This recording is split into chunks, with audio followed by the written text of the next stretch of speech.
Those people are going to be the ones that end up going to get the injection. Those people will be the ones that end up falling over and dying. And that sample group of people, we will be in a better place without them.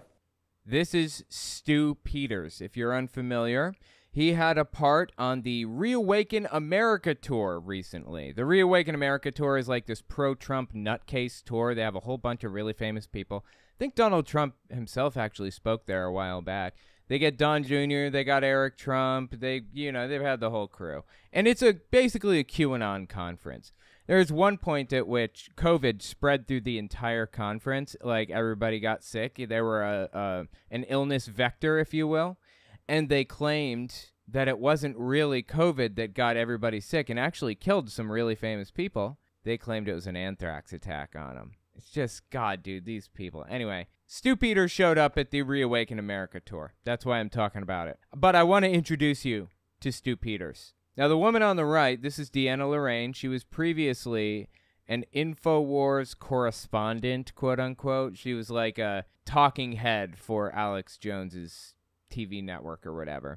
And she ran for public office, and she got pretty close to winning. Or did she win? I don't remember. Ballotpedia.org is a really useful website. You fill it out yourself. She filled out her own biography and everything here. Okay. You know what? I think it's good to fill out the Ballotpedia. It's really valuable for people like me. But she was challenging, apparently, Nancy Pelosi. And she got 4,635 votes, 1.8% of the vote. Deanna Lorraine did. So I guess you could say she didn't really get super close, but she wasn't a write-in candidate. She was, she's on the ticket. She was well-known. She wasn't at the very bottom. So, anyway, take that for what you will. She's not a nobody, if you were wondering. Let's listen to Stu Peters talking to Deanna Lorraine about how they feel about people to the left of hunting the homeless for sport. That's where they stand politically, is about at that level. They probably haven't endorsed that position, hunting the homeless for sport. I haven't heard them do it yet. But, they're in that range. That's how far right they are. So let's listen to them talk about COVID here. Early May 2021. Just a little introduction to Stu Peters. Those that tell me that I am a raging lunatic, those that tell me, what science do you have to be giving this advice? It's a shame and it's scary that you have a platform and you're telling people to wait on this vaccine. Those people are going to be the ones that end up going to get the injection. Okay, well, to be fair, I've said that stuff, I suppose. What place do you have? What science do you have to say those things on a public platform? You're getting people killed, Stu. And what was the other thing he said? Let me step back. Wait on this vaccine. Those people are going to be the ones that end up going to get the injection. That's me. Yep. Who has 2 thumbs and has gotten the injection? This guy right here. I've gotten 4 shots. 4 shots. Okay? So according to some people, I should be dead at this point, right? Those people will be the ones that end up falling over and dying. According to this guy, apparently. And that sample group of people, we will be in a better place without them. Sadly, I don't know. I'll probably get kicked off the air for saying that. How could he be kicked off the air? It's a podcast network. He uploads to Telegram. What the hell are you talking about? Kicked off the air. Such a martyr. He's got a persecution complex the size of Donald Trump's.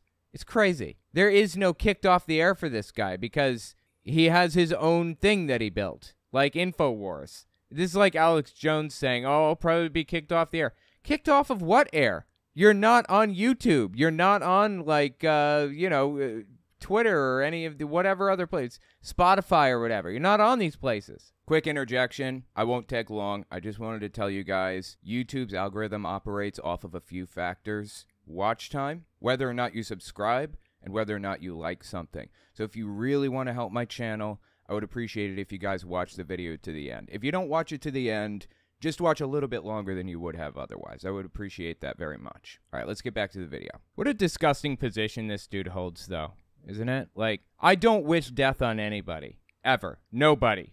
I don't believe that... I wish that people would be better. Donald Trump has caused immeasurable damage to society.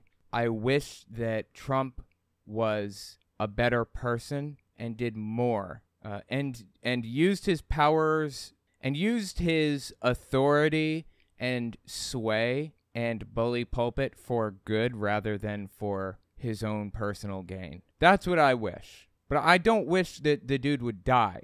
I just wish he'd be better. It sounds to me like Stu Peters wishes death on people, right? Place without them. Sadly, I mean, I don't know. I'll probably get kicked off the air for saying that. But you know what? I will never lie. Same thing. I will never lie on this platform, and that's just the truth. Deanna Lorraine, shots fired. I felt guilty for thinking that last night, but I was thinking maybe Darwin's theory is true. Oh yeah. She's a young Earth creationist, doesn't accept evolution as the scientific fact that it is, but is looking for an opportunity to revel in people's deaths. These people are absolutely terrible. Where are their heads? So there's your introduction to Stu Peters. It only gets crazier from here. Buckle up, because it's about to get wild. Check this out. Late August 2023, Reawaken America Tour was held in Las Vegas. I've already covered a couple of really crazy things on this, like, from this tour. But check out what Stu Peters had to say in his talk, I guess, his speech or whatever. Completely unfettered, completely uncensored. There is nothing that you're not allowed to say on this stage. So he just went buck wild. Said whatever he was thinking. We are going to see extreme accountability. What does extreme accountability mean? Maximum accountability.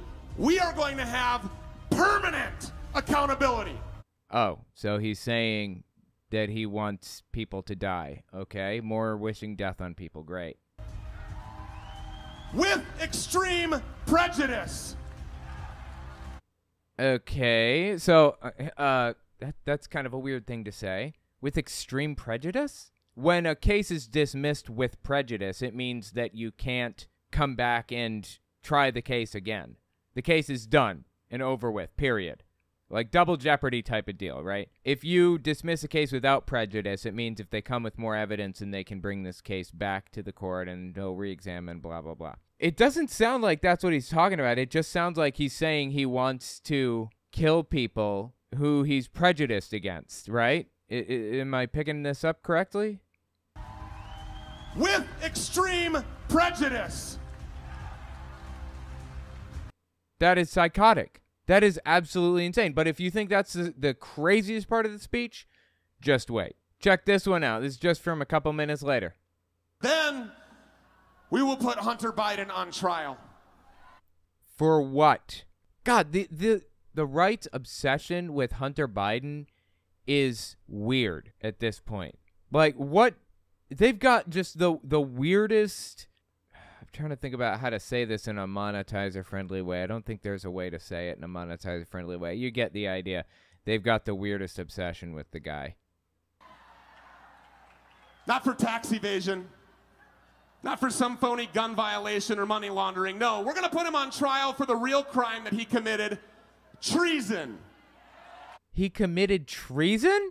Okay, treason is very specifically defined in the Constitution as...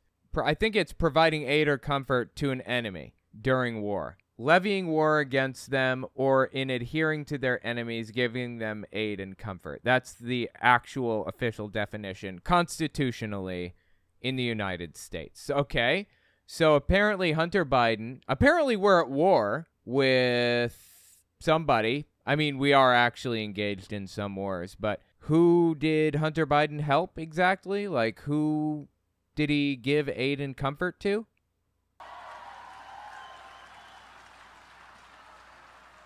Selling this country off to rich oligarchs in China and Volodymyr Zelensky's Ukraine. Okay, we're not at war with Ukraine or China, so it's not treasonous what he did. And what did he even do? What is he talking about? Selling off what? What did we sell? Country off to rich oligarchs in China. We're selling our country off to oligarchs in China? What? What the hell are you talking about? As every rich person knows, I'm talking rich like tens of millions, hundreds of millions, billions of dollars.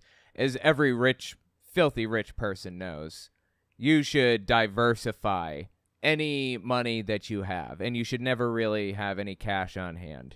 Also, the people who manage the money of rich people probably know this, like accountants and stuff. You should be invested in all kinds of different things, index stocks in the United States, and ideally, it would be good if you were also invested in foreign currencies, foreign markets. You want to have as diverse a portfolio as possible generally, for the most part. And that's what Hunter Biden had. He's one of those people, filthy rich, right? He had stake in a company in China, and he sold his stake in that company for like $1 million or something. He owned like 10% of this company that operated out of China, and he sold it, and he got the money, and that was it. That's what Hunter Biden did. Donald Trump owns stake in Chinese companies and Russian companies and Saudi Arabian companies. He'd be a fool not to at that level of money. That's just how wealth works in the world. So what's he complaining about? Is he complaining that Hunter Biden, has money? He must really hate Trump if that's the case. In Volodymyr Zelensky's Ukraine, and when he's convicted for those crimes, he will get the punishment that traitors like Julius and Ethel Rosenberg received before him: death. Okay, that's psychotic. That is straight up wishing death upon somebody. It doesn't get more psychotic than that. You know, my position of not wishing death on anybody is a little bit controversial. Some people believe that the world would be a better place without certain others, like Donald Trump, for example. And I can see that argument. I can understand where you're coming from with that position. But this is where you end up. Seriously. This is where you find yourself when you let your hate take you too far. This is why I don't wish death on anybody, any single person. I wish they'd be better than they are, not dead. A couple minutes later in the talk. Keep listening here. So we're going to drag Tony Fauci out of retirement. Oh, yeah, this dude has, a weird obsession with Anthony Fauci. Inexplicable, bizarre, bordering on homoerotic. I don't understand what his fixation is on him, but okay. Let's keep listening to him talk about him. So we're going to drag Tony Fauci out of retirement. We're going to put him in the docket. We will force him to confront his lies about gain-of-function research. Okay, this is a complicated subject, and I want to address it because there's been a lot of talk about gain-of-function research. Did Anthony Fauci lie about it? Blah, blah, blah. Let me tell you how the flu vaccine is produced every year, okay? Viruses evolve over time. That's why we have a new strain of the flu every year. That's why we have a new strain of COVID all the time. The Delta variant, the Epsilon variant, the Alpha variant, it keeps on going. We get new ones constantly, right? Because it changes and evolves and adapts and so on and so forth. So scientists, in an effort to make a flu vaccine that will do the most good, that will protect the maximum number of people from dying, will isolate the flu virus and just watch it. See what it does. Watch how it competes with other viruses and how it evolves over time and grows and changes and so on and so forth. And they will base a vaccine upon that. Now, it's not a perfect process. The flu virus doesn't always turn out the way that we expect it to the following year. And the vaccine doesn't always match exactly what we need to protect every single person. But you know what the flu vaccine does do? It protects a few people. I don't know what its efficacy rate is up to right now, but say, 50,000 people a year die from the flu. I'm not even sure how many. Let's see. Looking like 12,000 to 52,000 deaths annually between 2010 and 2020, I think. So I was pretty close. Yeah, about 50,000. That's the high end. 12,000 to 52,000 deaths. Getting a flu vaccine, even if the scientists were pretty close to what they expected, will reduce those deaths from 52,000 to 50,000, or 40,000, or 30, or 20, or 12. Maybe only 12,000 people die if these scientists guessed pretty accurately what the flu virus would be doing the following year. That's how vaccine research works. You can save the maximum number of people by watching what a virus does, watching how it evolves and changes over time, and building a vaccine for that. That's what was happening in the Wuhan lab in China. From my understanding, they were watching a virus that they knew was in a bat population nearby.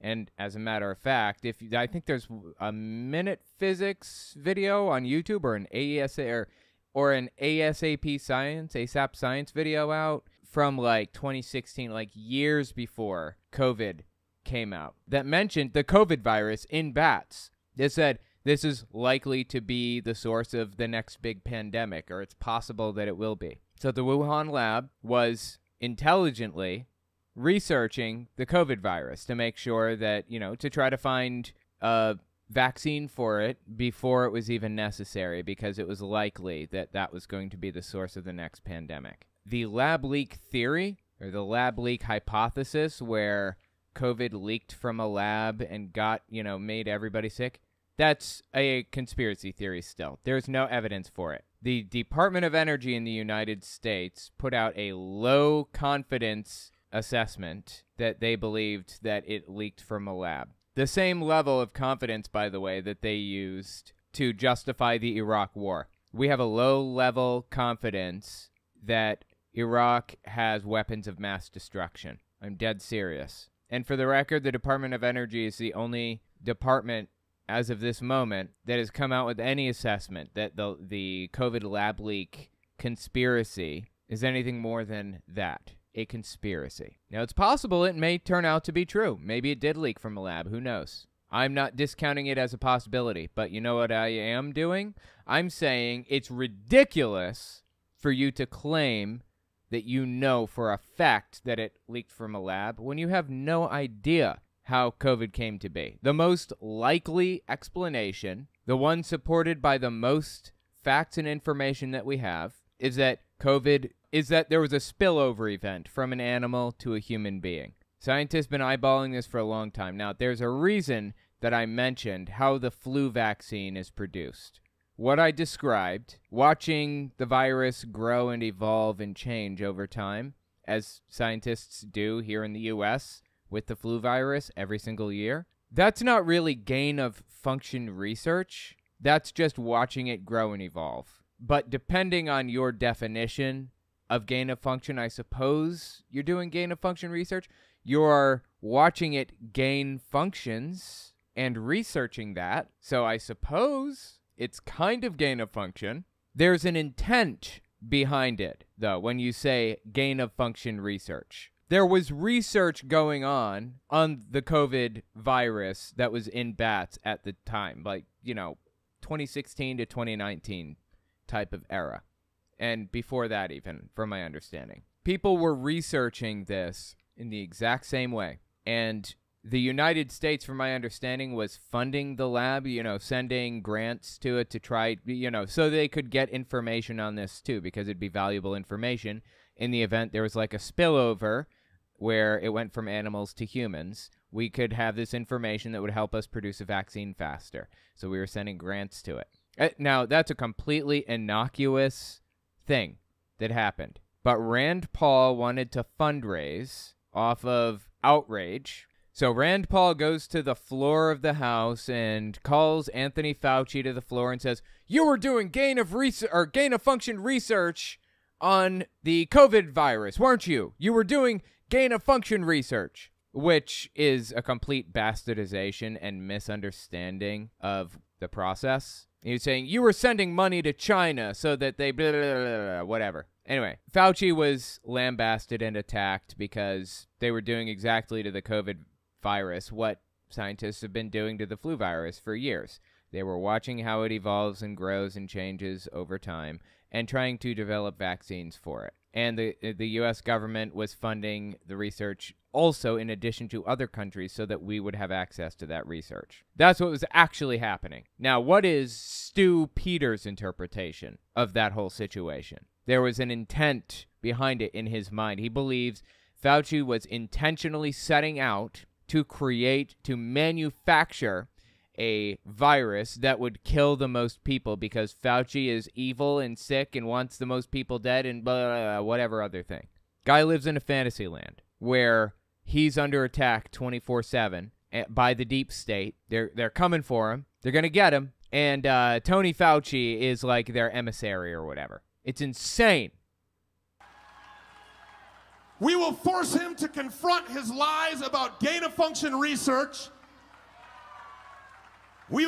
So when Fauci went to Congress to testify, he said, no, we were not doing gain-of-function research on COVID. And, of course, Rand Paul and Stu Peters here and others bastardized the meaning of gain-of-function to make Fauci out to be a liar. I guess in a technical sense, you could consider him a liar, but that's really not. I mean, they're attributing malice to Anthony Fauci, and there just wasn't, okay? The dude was just trying to prevent the spread of illness. And it's psychotic for Stu Peters to say he wants to pull him out of retirement and make him pay for his lies. That's insane. We're going to put him in the docket. We will force him to confront his lies about gain-of-function research. We will read off every single one of the emails that he sent exposing the research that he funded. Yeah, all of this is nonsense. This whole email thing, it's all completely made up. Like, seriously, Stu Peters lives in a fantasy of his own creation. And unfortunately, he's gigantic on the right. He's bigger than I am by like a mile and a half. Way, way, way bigger. I mean, I follow these crazies on Telegram. Let me just check Stu Peters. The Stu Peters Show. He's got 236,000 subbies on Telegram alone. Let's check Rumble. Looks like on Rumble he's got 544,000 subbies. That is insane. For Rumble. I mean, Rumble doesn't have anywhere near the user base that YouTube has. So gaining 544,000 subscribers on Rumble is a totally different beast than getting there on YouTube. Because the user base just is not there on Rumble like it is on YouTube. So he's massive on the right. One of the most famous extremists or right-wing talk show hosts or whatever. One of the most well-known. And he's saying this kind of stuff. It's crazy. The research that he funded at that bioweapons lab called the Wuhan Institute of Virology. Again, it was not a bioweapons lab. It was just a lab. There are a billion of them out there that help us determine if something is, help us find vaccines for the flu and the whatever. We'll expose all of the emails he sent organizing and promoting the lies that covered it all up. And there was no cover-up. I'm sorry. I know I'm stopping every few seconds. I have to address this every time. There's no cover-up. There was no, email trail where he was exposed for being a liar. There was no gain-of-function research. There was none of that. It's all completely fabricated. And promoting the lies that covered it all up. And we will hold him accountable for the millions of lives that his illegal research cost. So I guess Stu Peters is on the side of COVID was real, but it was produced by, Anthony Fauci, rather than COVID isn't even real. I mean, it's so hard to tell, where these people stand at any given moment. And when he is convicted, after a short and fast but thorough trial, he will hang from a length of thick rope until he is dead. That is psychotic. I use this video as an example of where you end up when you wish death on people. This is what happens when you let hate and rage take over. Take a lesson from this, for real. I think I can leave this on YouTube. It's going to be a little difficult and touchy, but I feel like this needs to stay up. This this line that he just said. This needs to stay up on YouTube. It needs to be heard. People need to realize that somebody who's extremely influential on the far right is saying stuff like this. That is insane. And look at this. Look at the people clapping and cheering. How many people are there in this room, you think? Maybe, I'm not good at crowd estimation, but say 2,000? You think we got 1,500 maybe? 1,500 people in this crowd? All cheering and clapping for what he just said? That's not the only subject he touched on. If you think he went too far with Fauci, just wait. He touches on trans issues too. Check this one out. Same talk, just a couple minutes later. In the reckoning that is coming, there will be no such thing as a fake doctor who provides gender-affirming care. There will only be child mutilators convicted of the crime of child mutilation. And yes, after we fix some mistaken rulings by the Supreme Court, child mutilation will be a capital offense. Some mistaken rulings by the Supreme Court. Okay. I don't know what rulings he could be talking about, but there are only, to my knowledge, 2 things that you can do in the United States to receive the death penalty at all, anywhere, ever, no matter what. And that is either murder or treason. Those are the only 2 reasons for the death penalty. So I assume that when he says what he just said, the mistaken rulings thing, I'm assuming what he means is the death penalty should be more available to more people. Like, we should be able to just kill people whenever, just because we want to, apparently. There will only be child mutilators convicted of the crime of child mutilation. And yes, after we fix some mistaken rulings by the Supreme Court, child mutilation will be a capital offense. Well, let me give you a little information here. I don't know if you guys are aware of this. I looked this up specifically not too long ago. It is illegal to give a trans-affirming bottom surgery to somebody under the age of 18 in the United States, and it has been since the very beginning, since the founding of the country. Nobody has ever received bottom surgery under 18 years old in the United States. Ever. Now, there are some people who've worked with therapists for years, who have known for years, literal years, multiple, plural. They've known for years that they were trans. And they've worked with psychologists and therapists who have helped them figure this stuff out and worked through these feelings and emotions and transitions and everything else. And after years of working on this and talking to people about it and, you know, going to therapy and all this other stuff, after years of that, these people were allowed to get top surgeries if they wanted, as long as it was approved by a doctor and a psychologist, if they were under 18. So we're talking 15, 16, 17, 18 years old. That's happened a handful of times. As far as I could tell,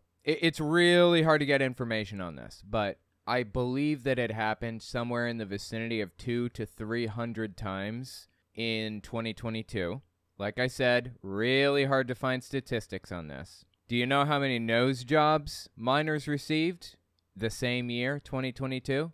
33,000 nose jobs. 33,000 kids. I'm talking between the ages of 5 and 16 had a plastic surgeon take a scalpel and cut their nose up because they didn't like how it sat, because they didn't like that they had a big ridge on it or something. 32,000. And that was allowed. You don't hear Stu Peters up here talking about hanging from a length of thick rope for people like that, for doctors who give nose jobs to kids. He doesn't give a shit about kids receiving nose jobs. You know what he does give a shit about? The 200 or 300 surgeries that took place where a 15, 16, or 17-year-old received top surgery. That's what he cares about. He never gave a shit about the kids, quote unquote. He cared about hate. This is where hate brings you. This should be an abject lesson.